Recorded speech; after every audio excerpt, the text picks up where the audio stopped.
Hey guys, कैसे हैं आप सब? आई होप आप सब बहुत अच्छे हैं, मस्त हैं एंड सभी सेफ है गाइस। तो स्टार्ट करते हैं आज के सेशन को। सेशन रहने वाला है बहुत ही ज्यादा इंपॉर्टेंट उन बच्चों के लिए जो बच्चे देने वाले हैं 2025 में बोर्ड एग्जाम। क्योंकि सीबीएसई ने किया है सिलेबस में चेंज। अब क्या चेंज किया है, क्या कुछ टॉपिक कम हुए हैं, क्या ज्यादा हुए हैं, क्या वहां पे नंबर ऑफ क्वेश्चन है वो बढ़ने वाले हैं या कम होने वाले हैं, बात करेंगे इस पर। काफी बच्चे पहले से जानते हैं लेकिन उनको भी क्लियरिटी नहीं कि आखिर क्या चेंज हुआ है, क्या ऐसा सच में होगा नहीं होगा।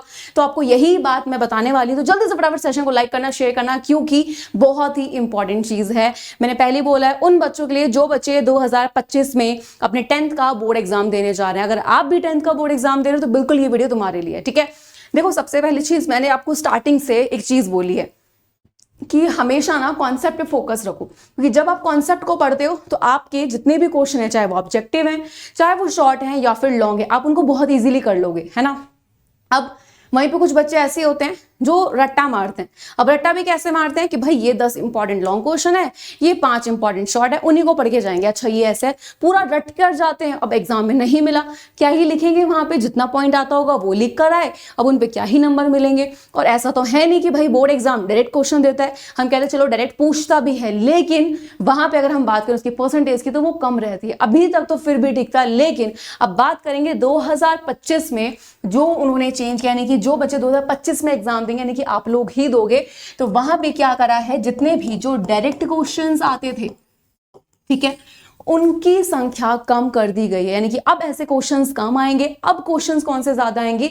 कॉम्पिटेंसी वाले, यानी कि जैसे आपके जितने ऐसे क्वेश्चंस हैं जहां पे आपको कॉन्सेप्ट लगाना पड़ता है, जो डायरेक्ट नहीं पूछे जाते हैं, ठीक है, जो घुमाकर पूछे जाते हैं कि पूछा जाता है कि बताओ कौन सा कॉन्सेप्ट लग रहा है, तब आप उसको कर सकते हो। तो अब से ऐसे क्वेश्चंस जो हैं उनकी जो परसेंट, यानी कि अगर हम बात करें पहले 40%, यानी कि पेपर में 40% क्वेश्चंस ऐसे आते थे, अब वही हो गए हैं 50%। तो जो क्वेश्चंस थे, ठीक है, कॉम्पिटेंसी वाले क्वेश्चन, वो बढ़ गए हैं। तो यहां पे आपको लगाना पड़ेगा अपना दिमाग, और जो बच्चे रट कर जाएंगे कहीं ना कहीं उनके नंबर कम रह जाएंगे। अब वो बच्चे आगे जाएंगे जो कॉन्सेप्ट को समझते हैं, पढ़ते हैं, जिनको पूरे तरीके से चीजें क्लियर है। अच्छा ये नहीं तो ये चीज होगी, जिनको कॉन्सेप्ट क्लियर रहेंगे वही बोर्ड एग्जाम में ले सकते हैं अच्छे नंबर। और जो बच्चे रट कर जाते हैं कहीं ना कहीं उन बच्चों के लिए बहुत ज्यादा दिक्कत है कि उनके नंबर जो है वो कम रह सकते हैं, ठीक है। तो अभी से क्या करना है, मैंने स्टार्टिंग से बोला कॉन्सेप्ट पे फोकस करो।